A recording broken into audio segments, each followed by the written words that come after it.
اعوذ باللہ من الشیطان الرجیم بسم اللہ الرحیم۔ آج ہم سورۃ البقرہ کی آیت نمبر 156 سے 160 تک انشاءاللہ العظیم پڑھیں گے۔ چلیں سبق کا آغاز کرتے ہیں۔ الذین وہ لوگ اذا جب اصابتہم مصیبت جب پہنچتی ہے انہیں کوئی مصیبت، قالوا تو کہتے ہیں انا للہ بے شک ہم اللہ کے لیے ہیں، وانا الیہ راجعون اور ہم اسی کی طرف لوٹ کر آنے والے ہیں۔ اب اللہ تعالیٰ اس آیت میں بیان کر رہا ہے کہ جن صبر کرنے والوں کو اللہ تعالیٰ کے ہاں عزت ہے وہ کون لوگ ہیں۔ بس فرماتا ہے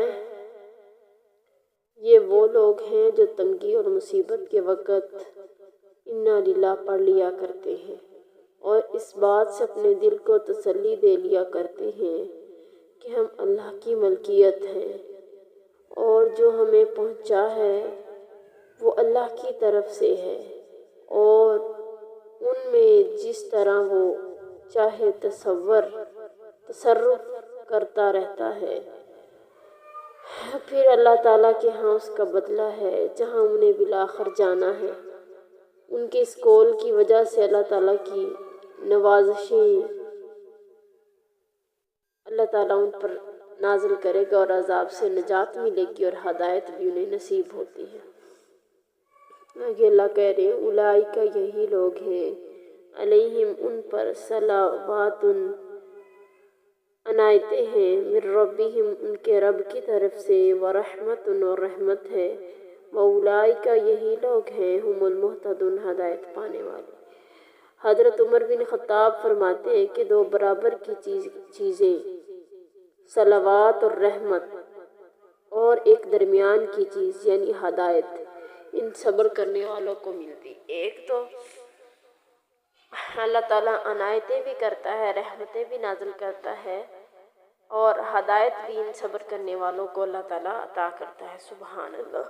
حضرت ام سلمہ فرماتی ہیں کہ میرے خامد ابو سلمہ ایک روز میرے پاس نبی صلی اللہ علیہ وسلم کی خدمت میں ہو کر آئے اور خوشی خوشی فرمانے لگے آج تو میں نے ایک ایسی حدیث سنی ہے، میں بہت ہی خوش ہوا ہوں۔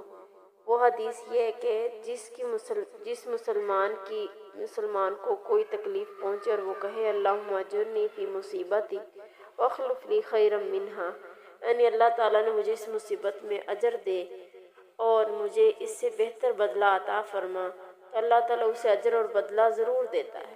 حضرت ام سلمہ فرماتی ہیں کہ میں نے اس دعا کو یاد کر لیا۔ حضرت ابو سلمہ کا انتقال جب ہوا نا، میں نے انا للہ و انا الیہ راجعون پڑھ کے پھر یہ دعا بھی پڑھ لی، لیکن مجھے خیال آیا کہ بھلا ابو سلمہ سے بہتر شخص مجھے کون مل سکتا ہے۔ جب میری عدت گزر چکی تو ایک روز ایک کھال کو دباغ دے رہی تھی یعنی رنگ رہی تھی تو نبی صلی اللہ علیہ وسلم تشریف لائے اور اندر آنے کی اجازت مانگی۔ میں نے اپنے ہاتھ دھو کر کھال رکھ دی اور حضرت صلی اللہ علیہ وسلم سے اندر آنے کو آپ صلی اللہ علیہ وسلم کو اجازت دیا، آپ کو درخواست کی کہ آپ آ جائیں اور آپ کو ایک گدی پر بٹھا دیا۔ آپ نے مجھ سے اپنا نکاح کرنے کی کوشش ظاہر کی۔ میں نے کہا کہ نبی صلی اللہ علیہ وسلم یہ تو میری خوش قسمتی کی بات ہے، لیکن اول میری بڑی بات یہ ہے کہ میں بڑی غیرت مند عورت ہوں، تو ایسا نہ ہو کہ نبی صلی اللہ علیہ وسلم کی طبیعت کے خلاف کوئی بات مجھ سے سرزد ہو جائے، اللہ کے ہاں عذاب ہو، اور دوسرے یہ کہ میں عمر رسیدہ ہوں، تیسرا یہ کہ میرے بال بچے ہیں۔ آپ نے فرمایا سنو ایسی بے جا غیرت اللہ تعالیٰ تمہاری دور کر دے گا۔ عمر میں کچھ بھی نہیں، چھوٹی بڑی عمر کا نہیں ہوتا، تمہارے بال بچے میرے ہی بال بچے ہیں۔ یہ سن کر نبی صلی اللہ علیہ وسلم سے میں نے کہا کہ مجھے کوئی عذر نہیں ہے، چنانچہ میرا نکاح اللہ کے نبی صلی اللہ علیہ وسلم سے ہو گیا۔ مجھے اللہ تعالیٰ نے اس دعا کی برکت سے میرے میاں سے مجھے بہترین اپنے رسول اللہ صلی اللہ علیہ وسلم سے میرا نکاح کروا دیا۔ تو یہ کہتی ہے کہ یہ صرف دعا کی بدولت تھا۔ حضرت علی کہتے ہیں کہ نبی صلی اللہ علیہ وسلم نے فرمایا، جس کسی مسلمان کو کوئی مصیبت پہنچے اس پر وہ گویا کہ زیادہ وقت گزر جائے، پھر اسے یاد آئے اور انا للہ پڑھے تو مصیبت کے صبر کے وقت جو اجر ملا تھا وہی اب بھی ملے گا۔ حضرت ابو سنان فرماتے ہیں کہ میں نے اپنے ایک بچے کو دفن کیا، ابھی میں اس کی قبر میں سے نکلا نہ تھا کہ ابو طلحہ خولانی نے میرا ہاتھ پکڑ کر مجھے نکالا اور کہا، سنو میں تمہیں ایک خوشخبری سناؤں۔ رسول اللہ صلی اللہ علیہ وسلم نے فرمایا تھا کہ اللہ تعالیٰ ملک الموت سے دریافت فرماتا ہے کہ تو نے میرے بندے کی آنکھوں کی ٹھنڈک، اس کا کلیجے کا ٹکڑا چھین لیا ہے۔ تو اس نے کیا کہا؟ وہ کہتے ہیں کہ اللہ تیری تعریف کی، انا للہ و انا الیہ راجعون پڑھا۔ اس پر اللہ تعالیٰ اس کے لیے جنت میں ایک گھر بنا دیتے ہیں، اس گھر کا نام بیت الحمد ہے۔ سبحان اللہ۔ آگے اللہ کہہ رہے ہیں، ان الصفا، اگلی آیت، ان الصفا بے شک صفا، والمروہ بے شک مروہ، من شعائر اللہ اللہ کی نشانیوں میں سے ہے، فمن حج البیت جو بھی حج کرے بیت اللہ کا، او اعتمر یا عمرہ کرے، فلا جناح علیہ اس پر کوئی گناہ نہیں ہوگا، ان یطوف بہما کہ وہ طواف کرے ان دونوں کا، ومن تطوع خیرا جو بھی نفلی کرے گا تو بہتر ہوگا، فإن اللہ بے شک اللہ تعالیٰ شاکر اللہ تعالیٰ بڑی قدر کرنے والا ہے، علیم اچھے طریقے سے جاننے والا ہے۔ حضرت عائشہ سے حضرت وہ بیان کرتے ہیں، دریافت کرتے ہیں، اس آیت سے تو ایسا معلوم ہوتا ہے کہ طواف نہ کرنے میں بھی کوئی حرج نہیں۔ آپ نے فرمایا، بھتیجے تم صحیح نہیں سمجھے، یہ صحیح بخاری کی حدیث ہے۔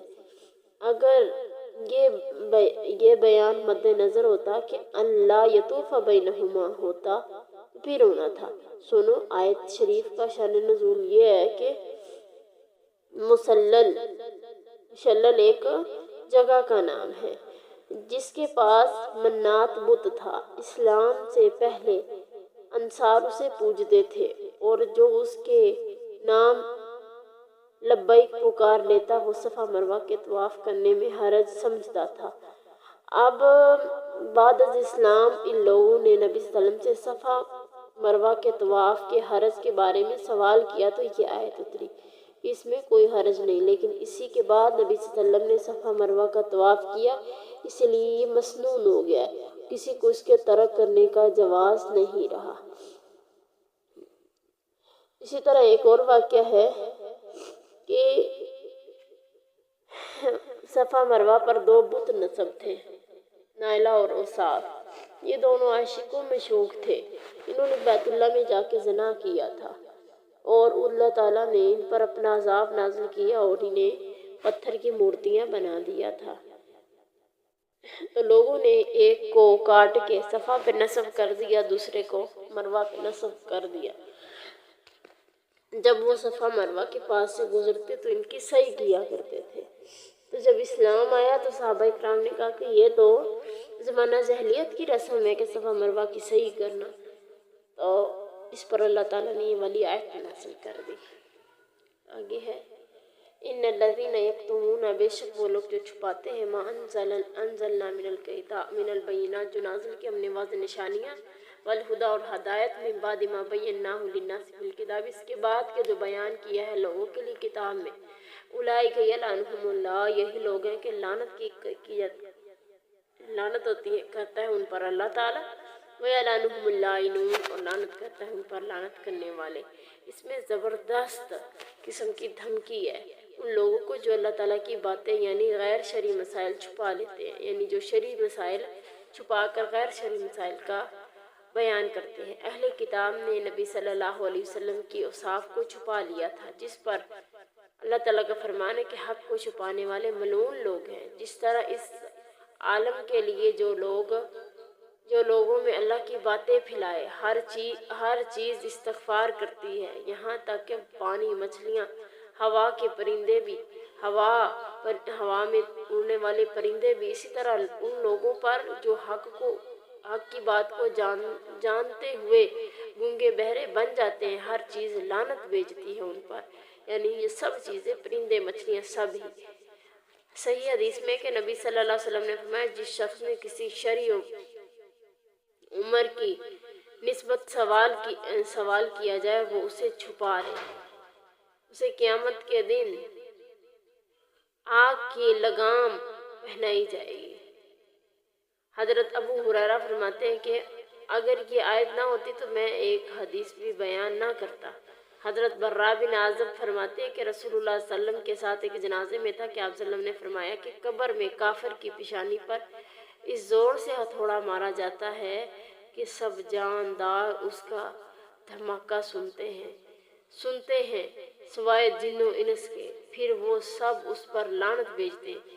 یہی معنی ہے کہ ان پر اللہ تعالیٰ کی اور تمام لعنت کرنے والوں کی لعنت ہے، یعنی تمام جانداروں کی حضرت اس سے مراد تمام جاندار جو جانور ہیں نا، اس سے مراد وہ بھی ہیں کہ ان پر لعنت ہوتی ہے۔ اللہ اکبر کبیرہ۔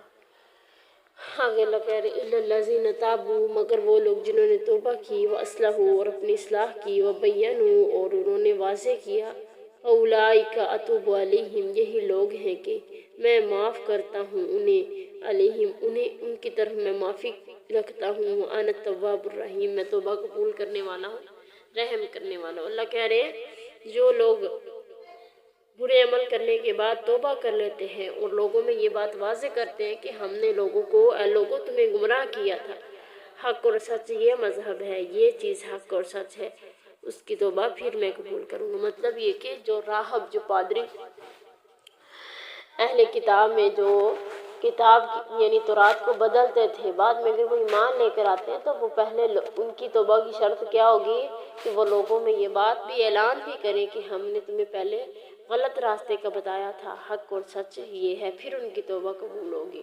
مطلب یہ کہ عام انسان کی توبہ کے لیے کیا ہے کہ وہ صرف اللہ سے توبہ کر لے سچے دل سے اور عمل کرنے لگ جائے تو اللہ اس کی توبہ قبول کرتا ہے۔ لیکن اگر کوئی عالم ہے کہ لوگوں کو بدعت پہ لگا دیا ہے تو اس کی توبہ کے لیے شرط کیا ہے کہ وہ اللہ سے توبہ بھی کرے اور لوگوں میں یہ بھی بات واضح کرے کہ میں نے پہلے تمہیں غلط راستے کی طرف تمہیں لگایا تھا، سچا راستہ یہ ہے۔